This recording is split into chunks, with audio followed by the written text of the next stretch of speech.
ಇದು ಕಾಳಿ ಆಕರ್ಷಣ ಚಕ್ರ, ಇದು ಜನಾಕರ್ಷಣೆಗೆ.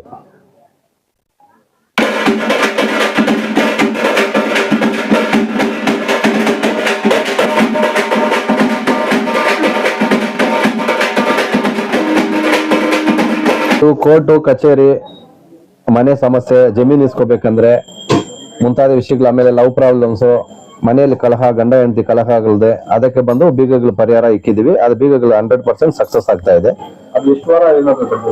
ಫಸ್ಟ್ ವಾರ ಬಂದು ಆಗ್ಬೇಕು, 5 ವಾರ ಬಂದು ಪ್ರದರ್ಶನ ಮಾಡ್ಕೊಂಡು ಹೋಗ್ಬೇಕು. 108 ಪ್ರದರ್ಶನ ಮಾಡ್ಕೊಂಡು ಬಂದ್ರೆ 5 ವಾರದಲ್ಲಿ ರಿಸಲ್ಟ್ ಬರ್ತಾ ಇದೆ. ಕೋರ್ಟ್ಗೆ ಬಂದು ಕೋರ್ಟ್ ವಿಚಾರ ಬಂದ್ಬಿಟ್ಟು 18, ಜಮೀನ್ ಏನಾದ್ರು ಇಸ್ಕೋಬೇಕಂದ್ರೆ 21, ಮನೆ ಸಮಸ್ಯೆಗೆ ಬಂದು 5, 8 ಬಂದ್ಬಿಟ್ಟು ಲವ್ ಪ್ರಾಬ್ಲಮ್ಗೆ.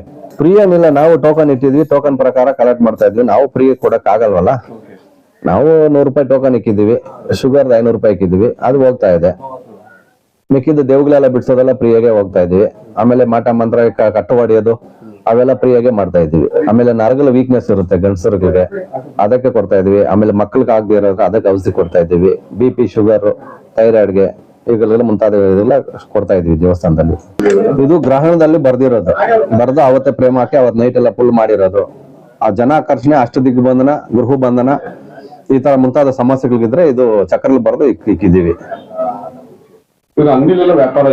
ಅಂಗಡಿ ಅಂದ್ರೆ ಜನಾಕರ್ಷಣೆ, ಅಷ್ಟದಿಗ್ಬಂಧನ 2 ಸೆಟ್ ಕೊಡ್ತೀವಿ. ಒಂದು ಆಕರ್ಷಣ ಚಕ್ರ, ಒಂದು ಅಷ್ಟದಿಗ್ ಯಾರನ್ನ ಮಾಟ ಮಂತ್ರ ಮಾಡಿದ್ರೆ ರಿಟರ್ನ್ ಅವರೇ ಹೋದಂಗೆ చక్రಗಳಿವೆ. అందరికీ నమస్కారము. మేము ఇక్కడ పారండ్లపల్లి గ్రామం నుంచి వచ్చినాము. ఇక్కడ ఐవరపల్లి దగ్గర ఇక్కడ దేవస్థానం ఉంది, కాటేరమ్మ తల్లి దేవస్థానము. ఇక్కడ కొత్తగా అమలు పరిచినారు. ఇక్కడ దైవ అనుగ్రహం చాలా బాగుంది. ఇక్కడ చాలా ఆ తల్లి శక్తివంతంగా వెలిసి ఉన్నారు. ఇక్కడికి వచ్చే భక్తులందరికీ చాలా ఆ తల్లి యొక్క అనుగ్రహము అంతే అద్భుతంగా అనుగ్రహం కలుగుతుంది ఆ తల్లికి. దయచేసి అందరూ ఇక్కడ వచ్చి ఆ తల్లి యొక్క అనుగ్రహాన్ని పొందవలసినదిగా కోరుచున్నాం. మేము ఇప్పుడు 3వ వారం వస్తున్నాం. చాలా బాగుంది. పల్లి అనసూయ, మొన్న వారము బీగాలు వేసిన దానికి ఈ వారం కొంచెం సక్సెస్ అయింది. అయిందన్న. 8 ಇಲ್ಲ ಕೆಸರಡ್ಗಲ್ಲ ಹುಡುಗನಿಗೆ ಗ್ರಹ ಇಟ್ಕೊಂಡಿರೋದಕ್ಕೆ ಗ್ರಹ ದೇವ ಒಂದೆರಡು ತಿಂಗಳಿಂದ ಬರ್ತಾ ಇದೀನಿ. ಅದಕ್ಕೆ ಗೊತ್ತಾಗಿತ್ತು, ಅದಕ್ಕೆ ನಮ್ಮ ಹುಡುಗನ್ ಕರ್ಕೊಂಡ್ ಬಂದಿರೋದು ಈ ವಾರನೇ. ಮನೆ ಒಂದು ಸತಿ ಬಂದಿದ್ವಿ, ದೃಷ್ಟಿ ತೆಗೆದ್ಬಿಟ್ಟು ಕಳಿಸ್ರು. ಇವತ್ತು ಬರಕ್ ಕೆಲವರು, ಅದಕ್ಕೆ ಬಂದಿದ್ವಿ. ಏನು ಮನೆಯಲ್ಲಿ ಬಂದು ಗಲಾಟೆ ಮಾಡೋದು, ಅದು ಇದು ಒಂಥರ ಆಡೋದು, ದೇವ್ರ ಹತ್ರ ಹೋಗ್ಬಿಟ್ಟು ನೀನ ನೋಡ್ಕೊಂಬ ಅನ್ನೋದು. ಅದಕ್ಕೆ ಬಂದಿರೋದು. ಪರವಾಗಿಲ್ಲ, ಜನನು ಬೇರೆ ಯಾರ್ಯಾರೋ ಹೇಳಿದ್ರು ಪರವಾಗಿಲ್ಲ ಅಂತ, ಅದಕ್ಕೆ ನಾವು ಬಂದ್ವಿ. ನಾವು ನೋಡ್ತಾ ಇದ್ದೀವಿ, 1-2 ತಿಂಗಳಿಂದ ನಾನು ನೋಡ್ತಾನೆ ಇದ್ದೀನಿ. ಪರವಾಗಿಲ್ಲ, ನಮಗೂ ಪರವಾಗಿಲ್ಲ, ಪರಿಹಾರ ಸಿಗತ್ತೆ. Thank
you.